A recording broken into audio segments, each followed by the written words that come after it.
Welcome. In this video I'm going to be taking a look at this Lexall LED keychain flashlight. So this was provided to me by the distributor, but they're not compensating me for this video and they're not reviewing it before I post it. If you find this video helpful and you want to purchase one of these, I'll put a link to it in the description on Amazon, and if you use that link it helps me out a little bit and doesn't cost you anything extra. So let me get this open here. So we have the flashlight. We have a charge cable and we have instructions. So here's the user manual. You can pause if you want to read through all this. It says the material is ABS and aluminum. Light source is LED. Power supply is rechargeable battery. It says long press the switch to turn on the light. Gently press the switch to change the modes. It has low LED, high LED, and red LED. And if you're at any mode for more than 8 seconds, when you press it again, it will turn it off. And I'll explain that in a little more detail. It charges with USB-C. Then it has a couple warnings there like not looking at it directly. Okay, so here's the flashlight. So if we press the button, it will not turn on. So if you had this in your pocket and something presses against it, it's not going to turn on. But if you hold it down, it will turn on like so. And then you can press it again to go to the next mode. So it started on LED low, and then it went to high. If we press it again, it will go to red. And then if I press it again, it will turn off. But let's turn this back on. So I'm on LED low. Now if I wait 8 seconds and press that button again, it will turn it off. It won't switch to the next mode. That's a nice feature. So say you're looking at something with this and you want to turn it off. You don't have to cycle through all the modes to turn it off. So I think 8 seconds have passed. Let me press this here and now you can see it turned off. So this is aluminum here. This is ABS here. You can see on the front, here's the light.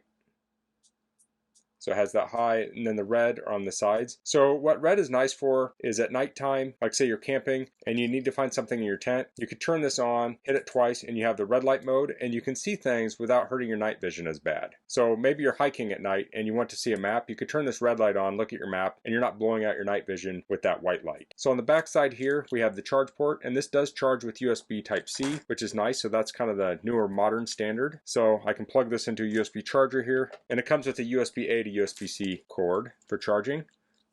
We can plug that in. Now we're charging. So we can see, it's kind of hard to see, but this light's red on the switch.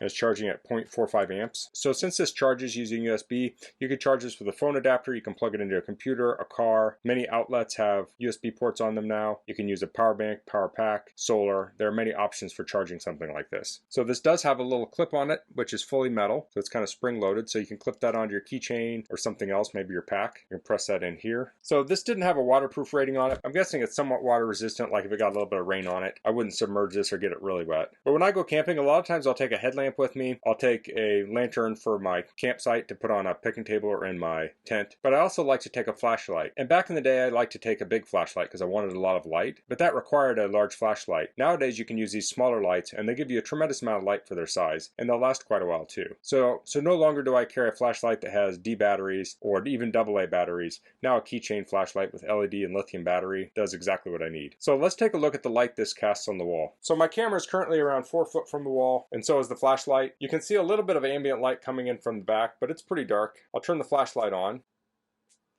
Okay, so this is low mode at the wall. I'll press it again. This is high mode. I'll press it again, and this is red. So I'll switch to that again. So you can see this has a pretty even light. It's very even in the center, and then it kind of fades out towards the edges. So you mostly have the white even in the middle, and then it kind of has a gradient towards dark towards the edge. So you have a very usable spot in the middle at what you're looking at, but then also it fades out towards the edge, so you can still kind of see in your periphery. So if you're walking down a trail at night, you can see right in front of you with the bright light, and then you have dimmer light off to the side, so you can kind of keep tabs of what's going on next to you. Let's pop back over to the bench here. So this is on low. I have this piece of paper here. I'm holding it, I don't know, 6 inches from it. I can easily read it on low.